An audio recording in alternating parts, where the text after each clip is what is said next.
Hey, everybody. Captain Tommy Scoble, and you were on the lifeboat. Good morning. Hope everyone's having a good one. Ooh, rugged night. Did not get a whole lot of sleep. Last night was not a good one, people. But that's part of the gig. Some nights you get tons of sleep, and then some nights you just kind of get screwed. Last night wasn't one of those. Guacaholic knows what I'm talking about. Apparently, he is. No, you know what? I don't have a cold. It's a voice thing. When if I do too much filming, or if I do too many videos, and I got on a tear there for a minute when I was doing a lot of stuff, and then we also get on a road trip that's 2 days long. You know what I mean? Like 2 8-hour drives, and you just sit and talk the entire way. So just wore out the voice, but I don't think it's a cold. I am, however, I always have the sniffles. Always, permanently, 100% have the sniffles. If I remember it in the Vaj before I go live, I'm usually in pretty good shape. I don't always remember it in the Vaj before I go live. Anyway, the Vaj is fantastic. If you've never fired salt water up one nostril and sucked it out the other, you just haven't lived. All right, so today, Vancouver, good to see you. Today we're going to talk about a subject that everybody on the planet struggles with. True story. Everybody on the planet struggles with things that they've done in their past that they can't come to grips with. Hello, V. Good to see you. Everybody, and I mean everybody, struggles with things we've done in the past that we think we should have done differently, or that we think we did wrong, or that we injured somebody, right? Caused harm, made somebody feel bad, whatever the case may be. Very often the stuff is tied to family and friends. And for us, for the vast majority of us here, that's probably tied to dope.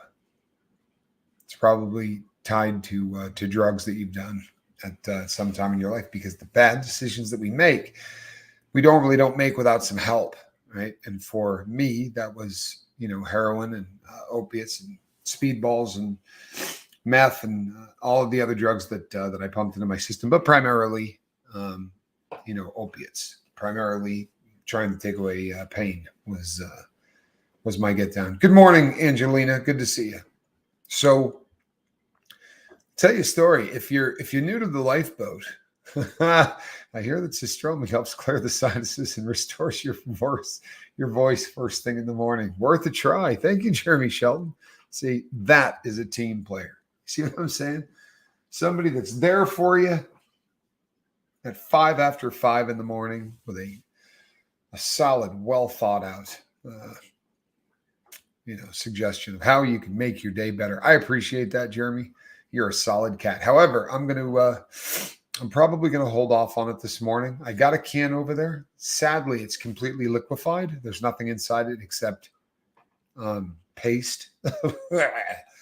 I wanted to poke a hole in the can and throw it in Alan's luggage for the ride home so that they would kill him when they was at baggage claim. People would just go nuts on him, which actually happened to me. This is no joke. When I was working as a public speaker, I got on an airplane. We were coming back from somewhere, and I was at baggage claim, and I went up to grab my luggage. And at the time, I was carrying this thing that my boss used to refer to as a stud case. It kind of looks like a Samsonite in that it has a very hard shell, right? Except this puppy is maybe 3 feet long by 2 feet wide and maybe 1.5 feet high, right? It's rectangular shape. But the thing could also work as a dolly. So you could load it up with a crap load of boxes and everything else. But when I went to go get the stud case, it stunk. I mean, it stunk. Somebody on the plane had been coming back from Alaska and had checked in their luggage. I mean, they checked with luggage a huge cooler that they had tape around and stuff. And in it was fish that they had caught in Alaska. And all of this fish stuff went all over my bag, the inside of all of my stuff. And the airlines gave me a new bag to carry everything home in. But it was absolutely foul. I mean, disgusting, disgusting foul. But would have been way more fun to do it to Alan with the Sistroming, but I'm not going to do that. I would never do something like that to my friend Alan. All right, so I want to tell you a story, and I've told this on the boat before. When I look back through my time incarcerated, there's a code that you have to live by in there, and it's a code that doesn't make a whole lot of sense. It's stupid, is what it is. The vast majority of the code of ethics, and I air quote ethics, that people follow in prison is pretty messed up. It really is. It's pretty sick and it's pretty twisted. And I've told you things like the California guys on the yard I was at, like when I was in the special management unit, you had to go outside to wreck every single day, regardless of what the temperature was like, whether it was snowing, whether it was raining. R. Hester, that is so cool. R. Hester says, good morning. I'm here from growing up in Scientology, a never in, like I am. But I just wanted to say that this has become part of my morning routine. Such fantastic content for everybody. What a cool thing to say. Thank you so much, R. Hester. I mean it. Very, very cool. Glad that you're here. So you had to go outside to wreck. So you're just standing inside a cage, very often in the pouring rain, right? Freezing rain, whatever, snow. And you don't have clothing you can put on, right? So you got a jumpsuit. And when you walk out the door, handcuffed, they drape a coat over your shoulders so that when you get into the cage and they take your handcuffs off, you can slide on this coat. It's freezing. It's absolutely miserable. And it's just one of the rules. One of the other rules is you don't get involved in anything. You don't get involved. If something is happening and, someone just jumped somebody and you're seeing 3 guys beat up one dude and you're thinking to yourself, man, you know what? That's just not fair. Guess what? That's tough luck. Now, if that person happens to be your best friend, well, you may throw that out the window and say, I'm going in there anyway. I'm going in there anyway. I'm going to jump in there. If that's your ace deuce, if that's your best friend, your brother, you might just jump in there and start throwing punches and going haywire, right? But for the most part, what you do is you just mind your own business. You walk away and you do whatever you're doing and you forget about what's going on and you do everything within your power to literally forget about what's going on, because very often it feels really messed up walking away from it. So when I was in the special management unit in Lewisburg, Pennsylvania, I was on J block, 2nd floor. And across the hall from me was a guy. I mean, they change where you're at in the prison every 21 days when you're in the special management unit. Every 21 days, they rotate you from one cell to the next cell, right? Everybody rotates down one. The idea being that you won't be able to tunnel out of a cell. If they give you too much time, you can work on trying to chisel through the wall or whatever. It's a absolutely stupid concept. If you could if you could get out of the cell at Lewisburg, if they opened the door and said, go ahead, head on out, you couldn't get out of that prison. There is a 40-foot tall freestanding wall around the entire prison. And by freestanding, I mean, it doesn't even touch the administration buildings or anything like that. It is just a big, huge 40-foot tall, pink concrete fence that's about, or concrete wall that's about 2 or 3 feet wide and kind of domed on the top, but it's massive. It's absolutely massive. Lewisburg is one of the most intimidating prisons you could possibly imagine. But you're definitely not getting out of there. However, every 21 days, they're moving you. So over the course of 18 months that you're going to do, you probably will touch every single cell in J block, 2nd floor. But while I was there, as they would rotate you, sometimes you'd be going in this direction on the rotation and they'd stop, go back the other way, because you never know what cop's going to be handling your shift and they can move you any way they want. Sometimes, just to be dicks, they'll say, all right, you're moving with the guy across the hall, which is a tougher process. Doesn't go nearly as smooth. Anyway, I was across the hall from a guy that they used to call Chihuahua. And they didn't call this cat Chihuahua because he looked huge. They called this guy Chihuahua because if they stood him up next to, I don't know, say David Miscavige or Tom Cruise, they would look like NBA basketball players next to this dude. I'm not kidding you at all. Not kidding you. Huge. Really, really small. Teeny dude. 130 or 140 pounds soaking wet. He might have been 4'10", 4'11". He did not touch 5 feet and just didn't weigh anything. He every time you would see him, they'd be walking him out to the rec cages. And if you weren't close enough to him, you'd go, what the hell is that? You know what I mean? Like he didn't look big enough to be in prison. And one of the strangest things is, this is a true story, the very first time I ever saw Chihuahua, he was being led to rec by a cop whose last name was Miller.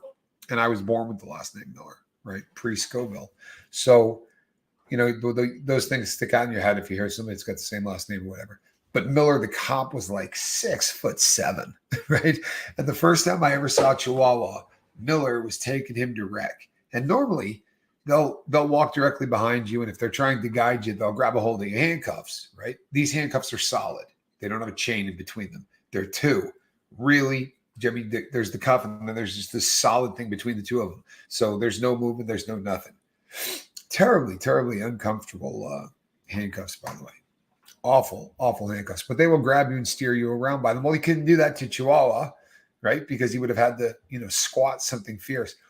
So instead, he was leaning down a little bit, and he barely had one hand on the guy's shoulder to guide him where he was going. And this is not a young man. The guy's in his 30s, but he's just petite.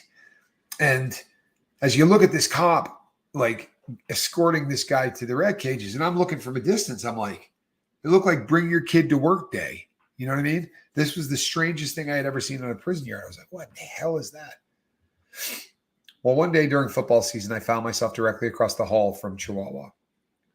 And he lived with he was Mexican, by the way, and he lived with another Mexican cat. They were paisas. If you don't know that term, paisa is like guys from the country. They're not people that, they're not in gangs. Usually they're not, they usually have a hyphenated last name. Or not a hyphenated, but they give the way that paisas do it is you take mom's last name and then dad's. So you got guys who are since you take the last name of both parents, the names start getting really, really long, right? And at the end, there's always a couple of last names like Sanchez Vicario, or Lopez, whatever. There's always two names. But this paisa that was living with him, they're both paisas. But the guy that was living with him was about 6'2" and about 230 pounds. So roughly my size, right? Or AA Ron size. AA Ron might be a little bit heavier than 220. I'm just saying. I mean, he might be. I'm just saying. No, I'm picking on AA Ron because the man eats like a Viking. You've never seen somebody enjoy the art of taking down food quite like AA Ron. Not kidding, right? Not picking on him, but man, does that cat like to eat. Anyway, so across the hall is Chihuahua and this guy, and I'm listening to football. At the time, I was still watching NFL football, and I used to gamble on it. Everybody in prison gambles on it, but I'm on the other end of it, right? I ran the sports book on J Block second floor. So I'm booking all these bets. So I have a book in there, and written down is every single convict on the floor, and that would have been about 60 of us, and what games they had, how much they bet, that kind of thing. And I'm going through the book, and I'm listening to football through my headset, and I'm writing down scores, and you have the volume low because I'm listening to my cellmate, right, who is also doing the same thing, and he's calling out games to me. And all of a sudden you hear the unmistakable thud that is a fist hitting someone in the head, right? Nothing sounds like that. And you hear a lot in prison. So we heard the thump, and we got up and went to the door, and out the window we could see, and the window is about that wide, and it's about 3 feet tall, right? Maybe 5 inches wide and about 3 feet tall. It takes up the vast majority of the door from your waist up. And so you don't have a great view, but you do have a view. And it's really obvious that this big dude is beating the ever-loving crap out of Chihuahua. And he's got him in the corner, and he's punching this little guy like a speed bag. And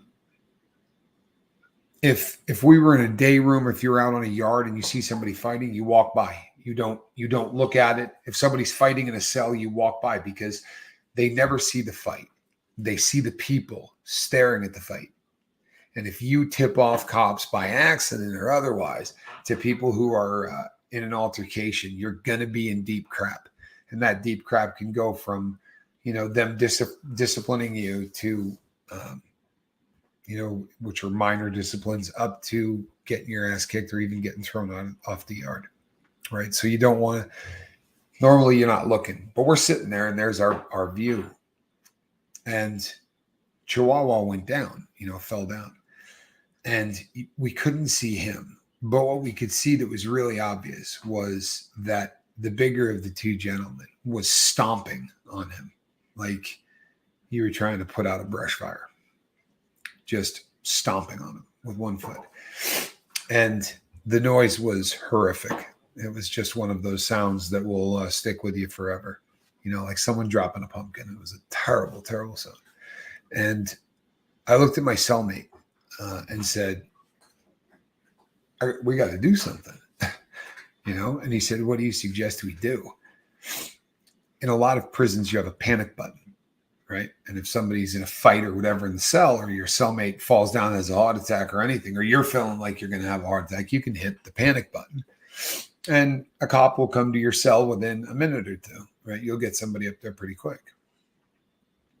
Well, this was a prison built in 1930 to help replace Alcatraz. So there's no button. There's no panic button at Lewisburg. So what you do instead is you kick the door, right? You kick the door.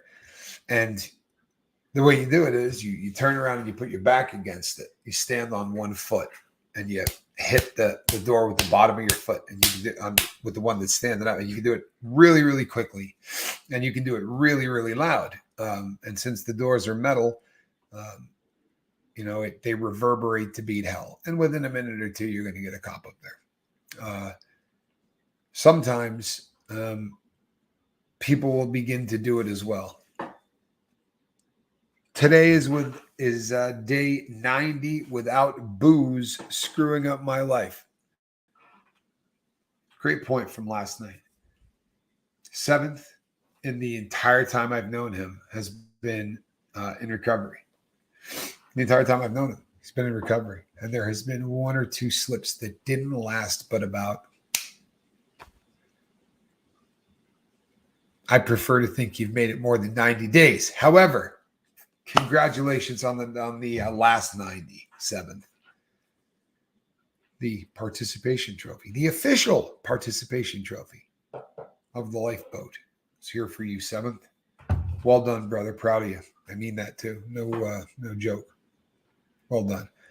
But I think you've got more than 90 in there. That's my humble opinion. So my cellmate, whose name was Taylor, said to me, "You can't do that." And I said, if we don't do something right now, that dude's dead. And we're having this discussion while this unbelievable sound is going on. Like he's not letting up on this guy, but now Chihuahua's making noise, and it's excruciating. It's one of the most horrific things to listen to that you can possibly imagine. And I looked at my cellmate and I put my back against the wall, and he said, if you kick that door, I'm going to be the one that has to kill you. And he's not bigger than I am. In a one-on-one fight, Taylor couldn't hang.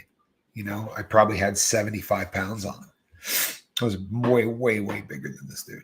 But that's not how it would go down. It would go down while I'm sleeping. It would go down while I was going to the bathroom or changing my sheets or whatever. And he would just run a huge piece of steel between my ribs. That's usually how that would go down. So I'm standing there and I said, "Man, what the F do you expect me to do, man?" He said, "Put your headphones in turn the game up as loud as you can possibly get it. And if that doesn't do it, pick an oldie station or whatever and crank it up. Stop listening to it. And that's what I did. The football game did not drown out the sound. Neither did hard rock. AC/DC turned up as loud as I could get it on the radio. I didn't get it done. But I certainly heard a lot less with the radio cranked up. And it continued until it stopped. There was not, he stopped because either Chihuahua was dead or he ran out of steam, maybe got a little bit freaked out because when the police made their next rounds, which in Lewisburg was supposed to be every 30 minutes, sometimes it ended up every 45. It was one of those things that was not all that predictable. Well, looky here. Yes. Good to see you, Has Eyes. Glad that you're here. Really, really good to see you. And thoughts and prayers with Danae. Glad you're here. So when the cops made their rounds, they freaked out. Like when they looked in the cell, and we knew it was coming. So when you can hear them coming up the stairs, the metal stairs make a lot of noise when the combat boots land on them. So we knew the guy was coming, and Taylor and I were watching the cell door to see what was going to happen, because this was a crime scene. This wasn't a cell at this point, and they freaked out. Right? You could they hit what the term in prison is called hitting the deuces, and what that means is that the police have a panic button on their radio, right? And it's they don't have to key in anything, they don't have to call or say any words. They hit the button, and that's called the deuces. I have heard many reasons for why it is called the deuces, from the funny, as in, because it makes them drop a deuce kind of a thing, like, oh, yit, right? That's been speculated. There was a thing that said that back in the day, it was channel 22 was always reserved for whatever the hell it is. It's called hitting the deuces. And they did. And all of a sudden there were 30 or 40 cops there. And they went in and got the big dude who was covered in blood, and the floor from the back of the cell to the front of the cell. No joke. I don't think there was a spot that wasn't covered in Chihuahua's blood. And his head was misshapen viciously. And they took a sheet that had handles on it, right? May have been made of canvas or whatever, but it was like a heavy sheet. And they put him on it. And they held the sides and carried him out, dripping blood, dripping his life all the way down the hall as they hauled him off. And then they brought in every inmate in the yard into the or that was in our hall into the SIS. That's the cops inside prison. Inside prison in the feds, you got a thing called SIS. And these are the guys that investigate things, and the people that work with the FBI. If somebody gets killed, there's going to be a case, right? That's a crime that is above and beyond what happens in prison. That's a whole nother case. But they put up crime scene tape. They did all that. But when they brought us in, they said, "What did you hear? What did you see?" And of course, it's prison, so no one saw anything and no one heard anything. But they don't give them any crap about that, right? They just, what are you going to tell someone? No, you had to have seen it. Well, that's what they told us. That's what they told me and my cellmate. They were like, "There's no way you didn't see that. You're in prison. You heard that noise and didn't go to the window." And I said, "I went to the window, but you couldn't see anything. The way the angle was, you couldn't see a thing." And he's like, "Well, you had to see, shadows." I said, "You could not see a thing." But when it was over, when it was all done, and because what happens is for the next week, people talk about it. And they talk about it in a way that is not at all, there wasn't a lot of mercy being shown to the victim in how people talked about it, right? Because there's dark gallows humor, and there's the way that people deal with things very often has humor in it, and it wasn't funny, the things that they were saying. And I thought to myself at the time, it really messed with me, because I thought, you know what, if I kick that door, that dude's probably not dead, for real. And don't write in the comment section that I did the right thing and all of that, because that's not the point of this story, right? And it's been done. Everybody that's ever heard this story has said to me, you had to do what you did. Truthfully, if I had kicked the door, I had to go to rec the following day. I can't not go to rec, or my cellmate's going to stab me. He has to. But if I go to rec, I'm going to be put in a cage with my cellmate and with 4 other guys. And that's 6 people in a cage that looks like, what a tennis court would be made out of. The kind of wiring that you have in a tennis court. It's a cage. It's literally a cage. And you put 6 people in it. It's about the size of this office, maybe a longer, but not as wide. And that's it, right? I would have been in there, and I would have been stomped out. It would have been the end of me. I could not do anything other than exactly what I did. And I know that. However, when it's over and the person's dead, and you're thinking to yourself, you know what? If I had balls, that dude would still be alive, because the right thing to do would have been to kick the door. Screw all that politics, screw all that stuff. And I absolutely could have taken Taylor. For real. Like, I probably just could have tuned him up the second it happened, just beat him a little bit and say to him, if you look crooked, if you get off your rack before permission, that kind of thing. But I struggled really bad with this for a long time. And I've talked about this on the boat before, but for years after this, I had nightmares about the incident. And in the nightmares, it was always somebody that I cared very deeply about who was getting stomped. One of my children, or, a loved one, a girlfriend, whoever happened to really be, sort of parked in the forefront of my frontal lobe.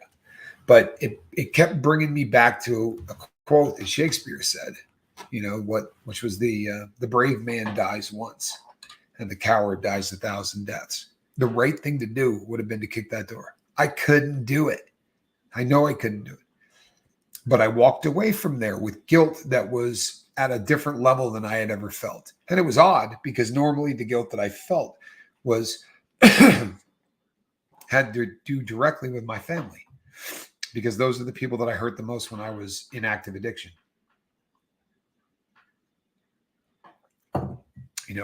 Or the women that I was married to, who didn't get a particularly fair shake because of the fact that I was on dope. There's all kinds of guilt like that, but this one was really different. And with the nightmares and all that, I went to counseling.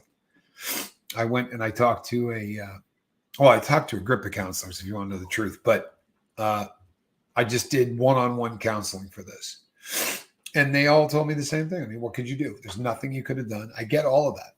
I really do. I get all that. But it was a exercise in guilt. And it was an exercise in how to deal with guilt. And I found through that incident that, and make no mistake, you know what? I have no idea. Seagull, it's a great question. And the bizarre thing is, there were 4 guys that wrecked in the same cage with them every single day.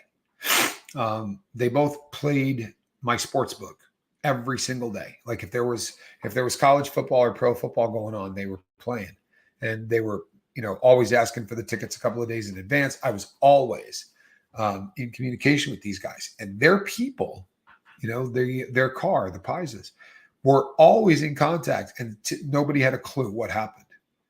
We don't know what started it, but as you heard when I had Russ on, it could have been over 50 cents, right? There were drugs in the special management unit.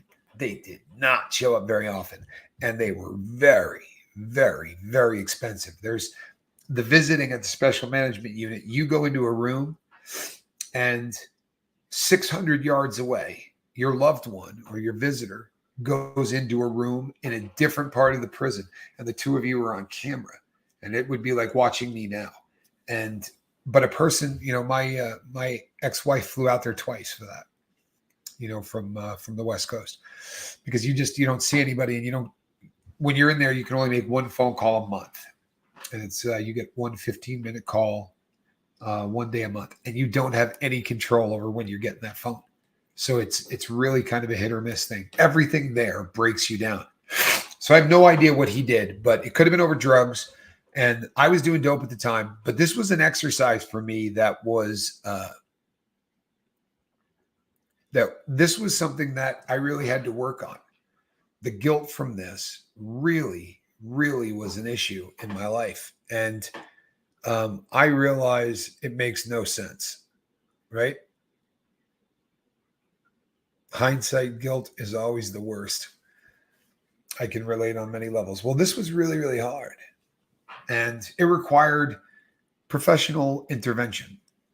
The things that I did and the exercises that they gave me, and I still have that nightmare, but I don't have it every day. And sometimes I can get on a good tear and have 3 or 4 months go by that nobody I love is getting stomped to death by this guy in my dreams. But it always comes back.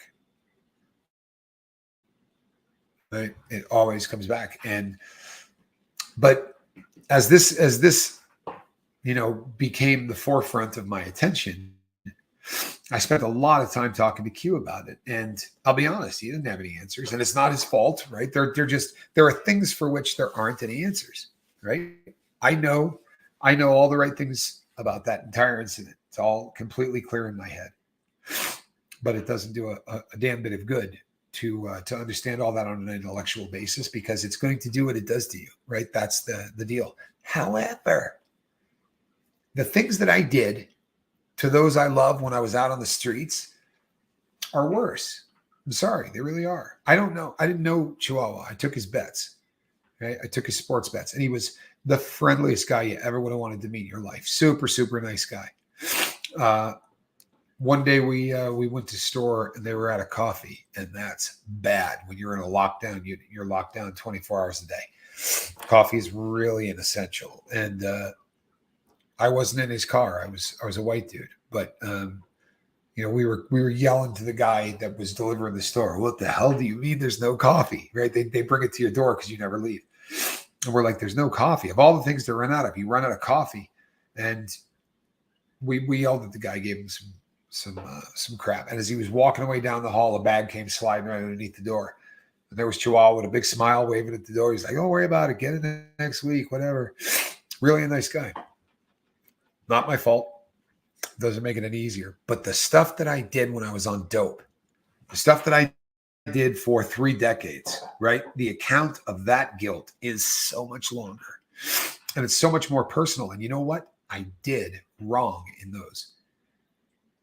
I couldn't have done anything different in the SMO, in the special management unit. It doesn't make me feel better about it, but I couldn't have done anything else. If I had done anything else, that would have been life-threatening, like that. I promise you, it would have been very, very bad. But in everything I did in my past, I didn't have to do any of it. Chihuahua did not survive, Kathy. No, and my gut says that he was probably dead 3 or 4 minutes into a beatdown that probably lasted 6. And if you've ever been in a fist fight, you know that 6 minutes of somebody beating on you is an eternity. It's 3 weeks. In the real world, it's nothing like what you see on TV and in movies.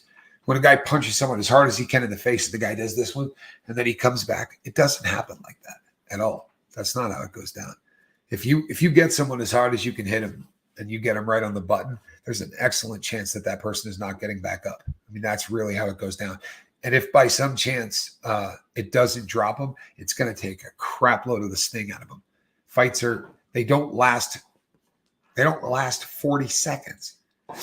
They're over very, very quickly, usually in a couple of punches. But he beat on him for a really long time, Kathy. There was no chance for that. Yeah, and you know what? Here's the other thing.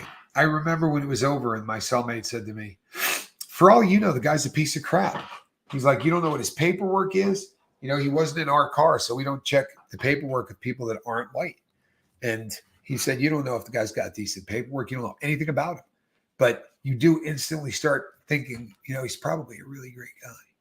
It's just one of those things that happens when somebody passes. Squirrel, you're not going to turn the computer off for me today. The other day, she stepped on the computer and turned it off. Oh, she's getting her ears are back. She's so not happy with me, but I don't want the computer getting turned off. So I started to try to work through the guilt for this. And again, there's not much that Q can say. There are exercises that you can do. There are things that can be done. You can write letters, right? I could write a letter to Chihuahua. There's a lot that I could do to try to work through that. But while you're working on guilt, you may as well grab a pen and a piece of paper and write down the stuff that really works you over in the guilt department. The saving grace for me and the saving grace for anybody else that puts this thing to use in any way, shape, or form. Thanks, Squirrel. Anybody that wants to put their gray matter to work is going to come to the realization that the things we did, you can say, right? Logically, you can say, no one in their right mind would do the things that we did, right? I'm a bank robber.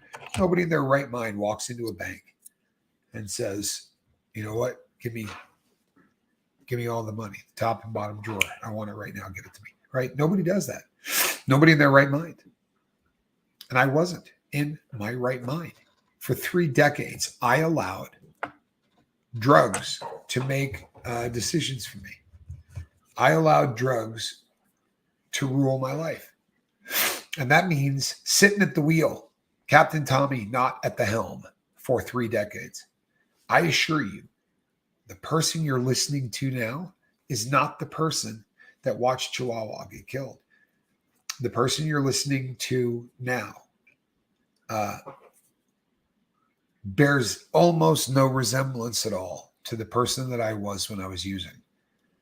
When I talk about the difference between page 2 and page 3, Tommy, if you've not been on the boat long enough, it's because my whole process took 3 pages. But the second page was all about who I was. A real, unbelievable, taking apart of my personality traits of who I was, how I treated people. Viciously honest. I left nothing out there. I wrote about what a piece of crap I was because that's exactly what it was.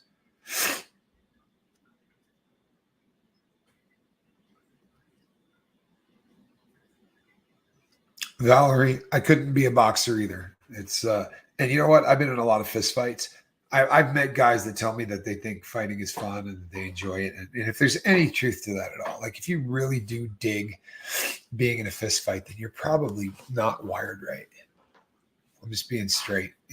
We're not built for it. You know what I mean? We're not built for it. Under the best of circumstances, when you get into a fist fight and you kick the hell out of the person you're fighting, best case scenario, they don't land a glove on you. And when it's all said and done, your hands are going to feel broken. If they're not, they're going to feel broken. There's a real good chance at least a few knuckles will be broken.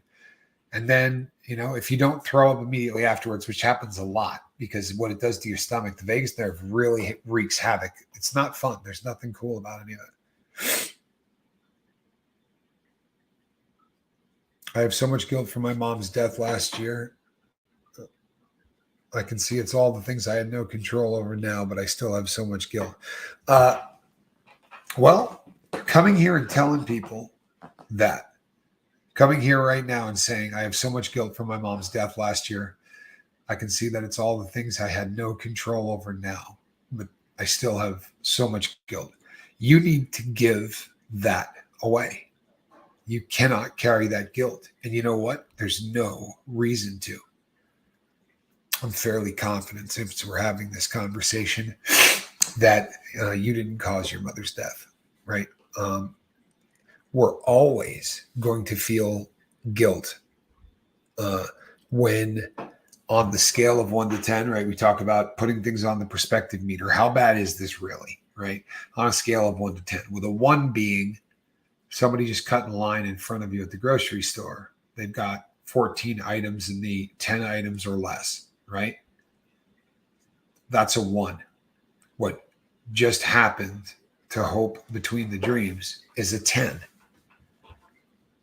And when things come down on the 10, we are absolutely at our most vulnerable for bad decisions. I'm sorry, just being honest, but for bad decisions and bad coping skills to put us in a really bad place. And I'm not busting on you, Hope, I promise. But it's a prime example.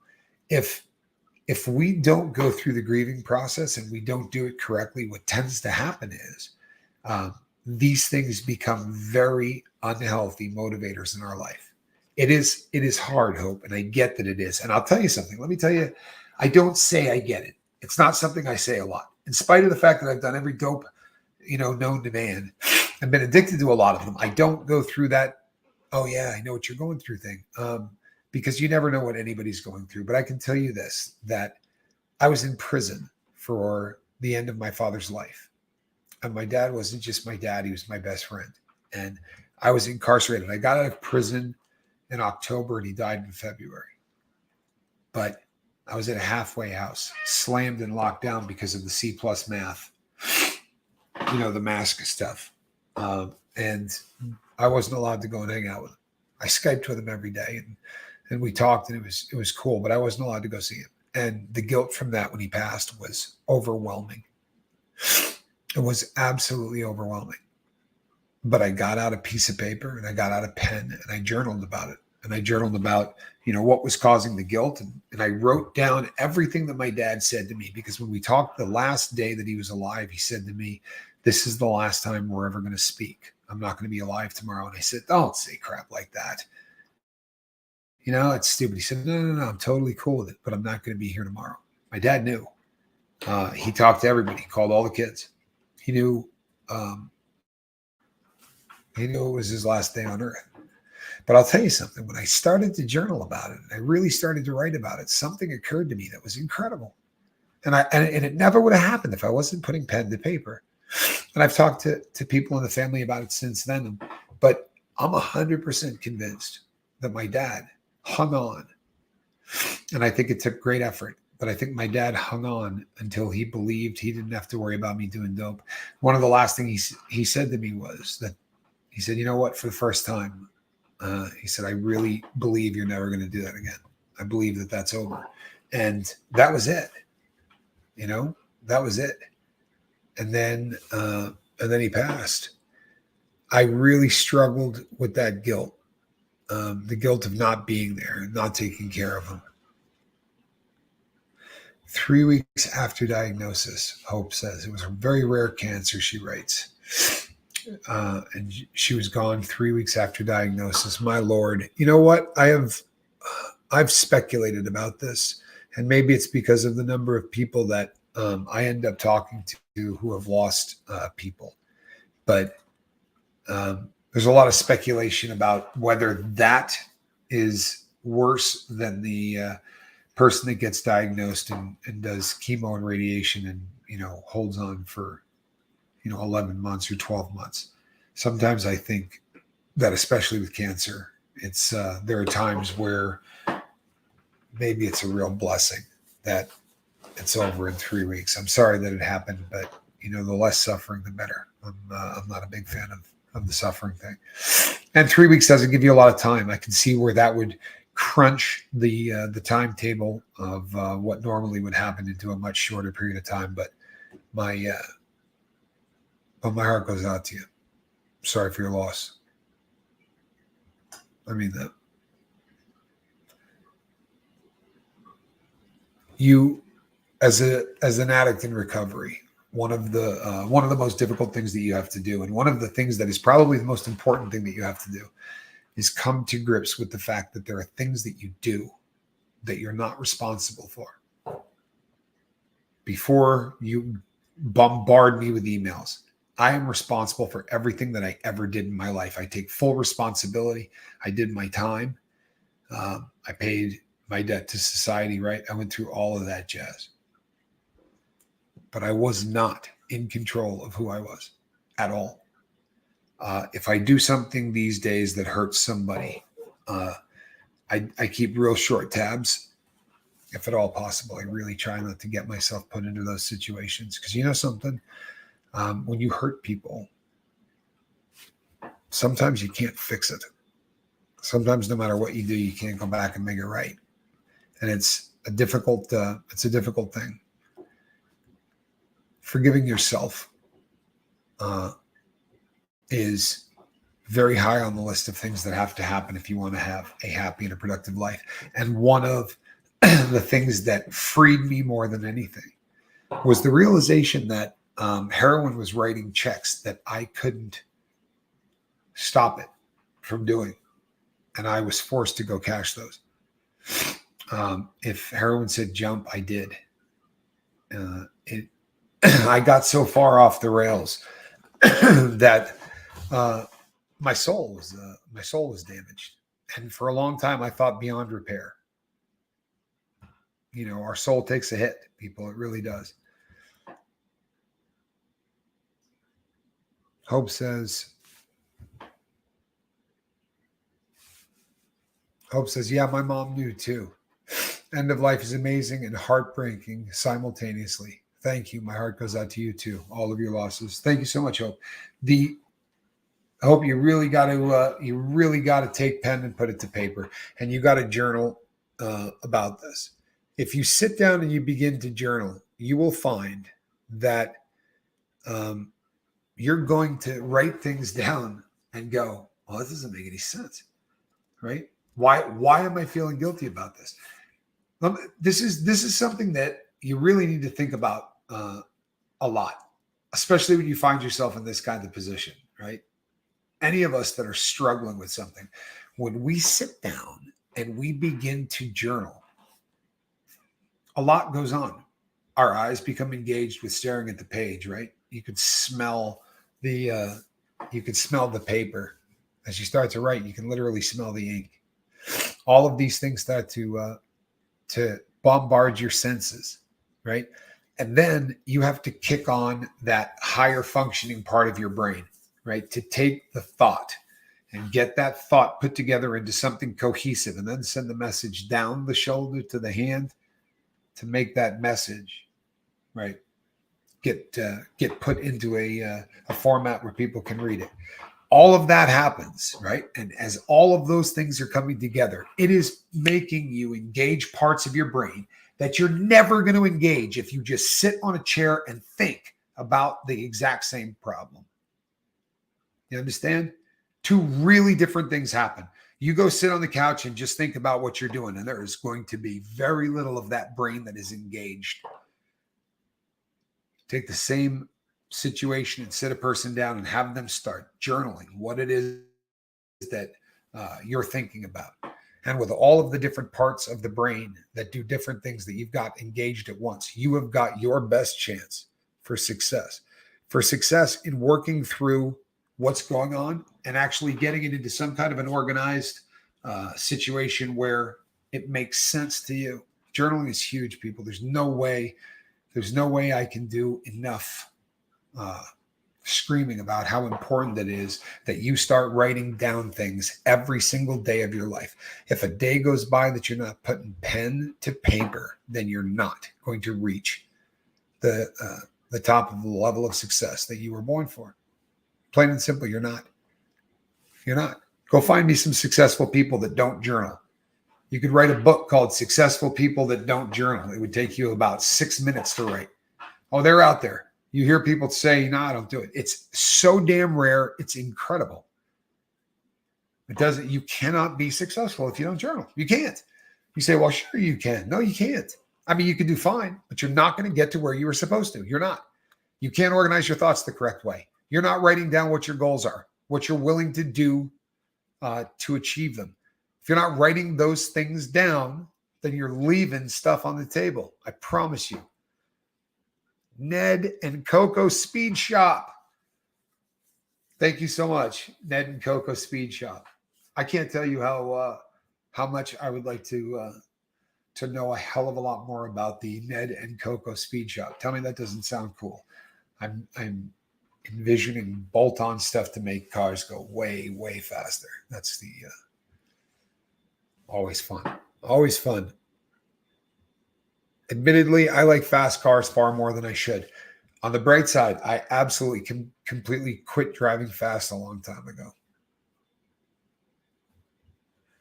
My husband died slowly during the 2020 lockdown. I was his only caregiver because I didn't want him to die alone in a hospital. Angelina, I think your husband was blessed to have you. I cannot imagine at all how hard that had to be, but how blessed was he to have that kind of love? I got mad at him sometimes because I didn't want the love of my life to leave me alone. Oh, Angelina, that's heartbreaking. It really is. It's heartbreaking, and it makes a lot of sense. Angelina says, "I have written 2 journals since he died." Good. You are working through, what is going on. And make no mistake, people. We don't work through things so that we get over something. We don't get over things. On that scale of 1 to 10, you can get over a 1. The person that jumps in line at you at the grocery store, you're going to forget that in a day, right? You might be pissed for an hour, but you're going to forget that and you're going to move on. You don't move on from a 10. If somebody that you love that much leaves your life, it's going to leave a hole, and there's no getting around that. It's just one of those facts. It's going to leave a big hole, but that doesn't mean you can't learn to live with it. There's a big difference between getting over something and learning to live with something, right? I'm never not going to miss my dad. There are never not going to be days where I just feel like crying, wishing I could call him or wishing I could talk to him. And there are other people in my life that I've lost that were just painful. It's never an easy thing. It's a 10. On a scale of 1 to 10, it's a friggin' 10. It's the thing that we talk about that floors you. It's the thing that we talk about that will absolutely drop you to your knees.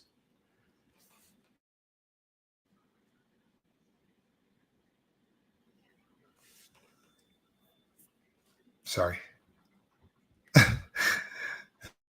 Ben Durner. This made me laugh. Come on, there it is. I have to do it that way. Sometimes I journal in the middle of my field notes. It's so odd to have all this math and coordinates interrupted by "today I feel." That's classic. It really is. I've had people send me journal entries. I don't know how many times. A bunch. And it's interesting to see how people write, because there are a lot of people that write very similar to this.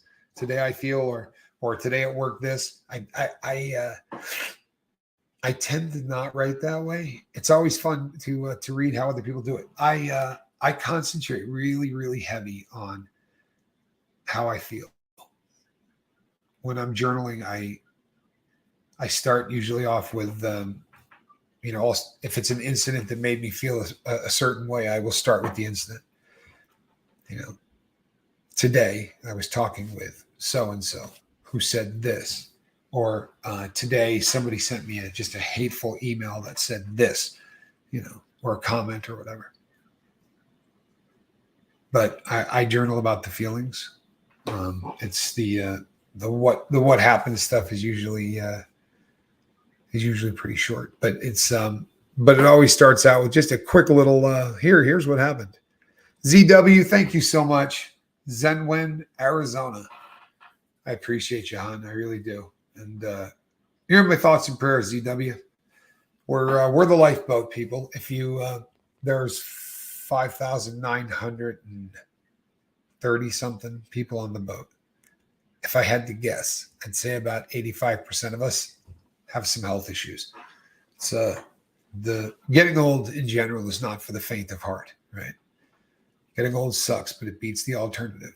But it is not easy. It is certainly not for the faint of heart. And then throw on top of that all of the stupid stuff that we did when we were on dope.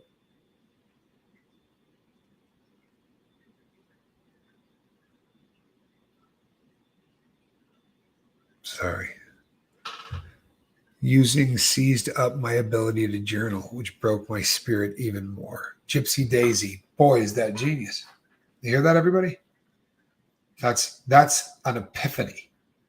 That is one of those things that when you come to realize that fact, you are light years ahead of the rest of the population of the planet.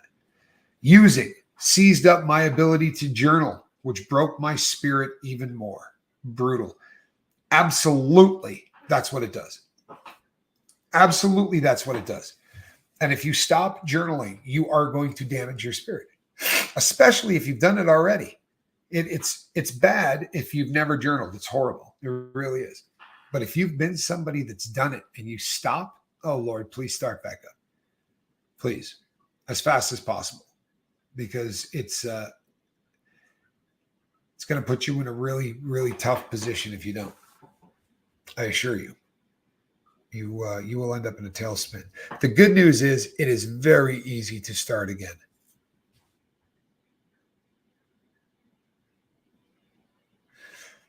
Bunting Clip Clop says, someone in my family told me they can't move on from their guilt about attempting to take their own life and what that did to his kid.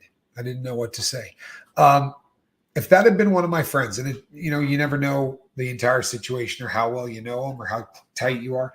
But if I had someone that was really a friend, like somebody in my 5 who said to me, I really feel guilty. I tried to take my life, and what that did to my son, I'm really struggling with that guilt. I think I would probably say, I would imagine that you are.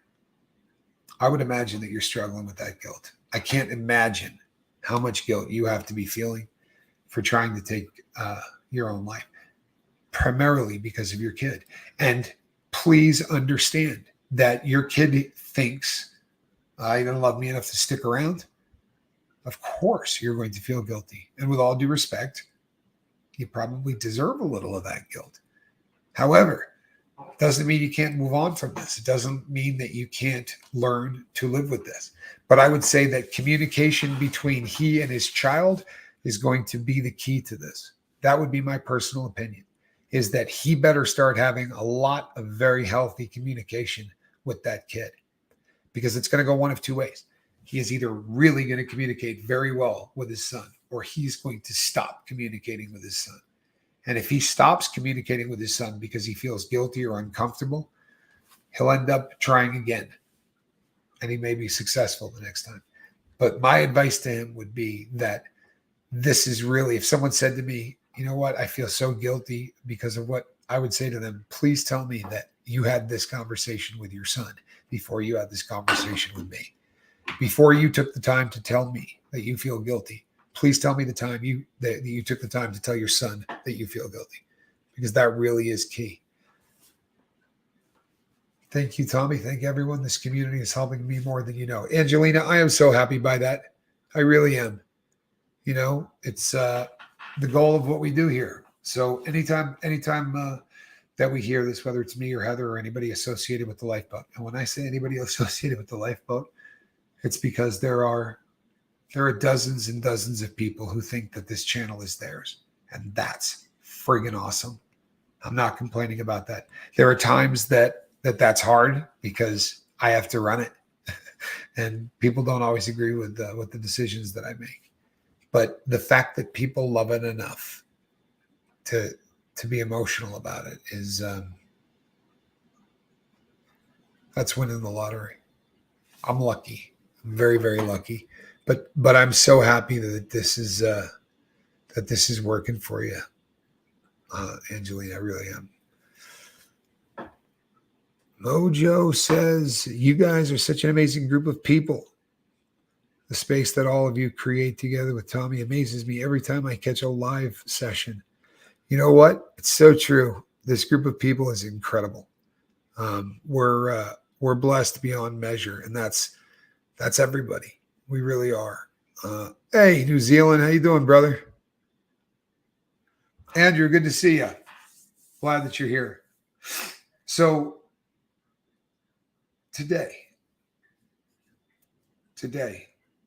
we got to go out into the world.